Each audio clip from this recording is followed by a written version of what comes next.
Super normal profit. देखो, super normal profit को समझो। सबसे पहले हम एवरेज रेवेन्यू, मार्जिनल रेवेन्यू का हमारा एक ही कर्व होता है और उसको हम डिमांड कर्व भी कहते हैं फर्म का, वो बनाएंगे। ठीक है। फिर उसके बाद हमारा मार्जिनल कॉस्ट का कर्व बनेगा जो कि होता है स्पून शेप। फिर बनेगा एवरेज कॉस्ट का कर्व जो कि होता है चांद जैसा। ठीक है। अब हमें क्या चाहिए, जो हमारा एक कंडीशन इक्विलिब्रियम की ये होती है कि जहाँ हमारा एमआर यानी कि मार्जिनल रेवेन्यू और एमसी इक्वल हो जाता है ना, वो पॉइंट होता है इक्विलिब्रियम। तो ये आपका एमसी है और ये स्ट्रेट लाइन आपकी एमआर कर्व है। तो यहाँ पर ये क्या हो रहे हैं, टच हो रहे हैं, टेंजेंट हो रहे हैं, तो ये इक्विलिब्रियम है। अब इक्विलिब्रियम ये है और जहाँ आपका एसी है, ठीक है, एवरेज कॉस्ट आपकी इतनी है और रेवेन्यू आपका इतना हो रहा है, ये मार्जिनल रेवेन्यू है, ये कॉस्ट है, तो कॉस्ट और रेवेन्यू में इतना जो डिफरेंस आ रहा है वो प्रॉफिट हो गया।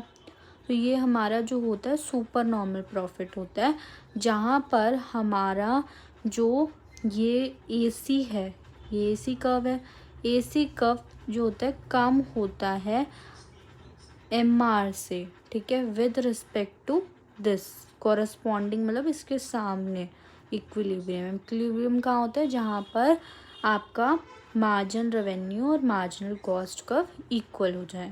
सुपर नॉर्मल प्रॉफिट ये एक ऐसी सिचुएशन है जहाँ पर average revenue is greater than average cost.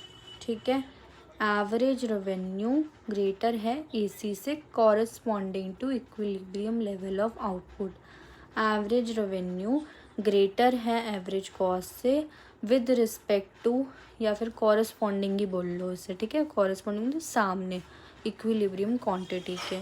तो सबसे पहले हमने क्या करा, ये लाइन बनाएंगे एआर की, ये लाइन बनाएंगे। फिर अब बनाएंगे हम अपना स्पून शेप मार्जिनल कॉस्ट। फिर बनाएंगे चांद जैसा एसी। एसी जो है हमारी, जो एसी होगा वो यहाँ पे एआर से नीचे है तो कम है, तो इसलिए जो ये पूरा बॉक्स बना लोगे ये प्रॉफिट का हो जाएगा एरिया, और इसके कॉरस्पॉन्डिंग में ही लिखना कॉस्ट। ठीक है। और एक चीज़ ध्यान रखना कि जो मार्जिनल कॉस्ट कर्व है ना, एसी जो होता है मार्जिनल कॉस्ट कर्व को अपने लोएस्ट से काटता है, तो वो चीज़ की ना गलती मत करना, नहीं तो टीचर मार्क्स काट लेती। जैसे ये है, मैंने यहाँ एआर बनाया, फिर मार्जिनल कॉस्ट बनाया, फिर ये जो एआर है ये इसको लोएस्ट से काट रही है, जहाँ एमसी और एआर इक्वल हो रहे हैं वो इक्विलिब्रियम है, ये हमारी कॉस्ट हो जाएगी और ये पूरा एरिया जो होगा वो प्रॉफिट का हो जाएगा।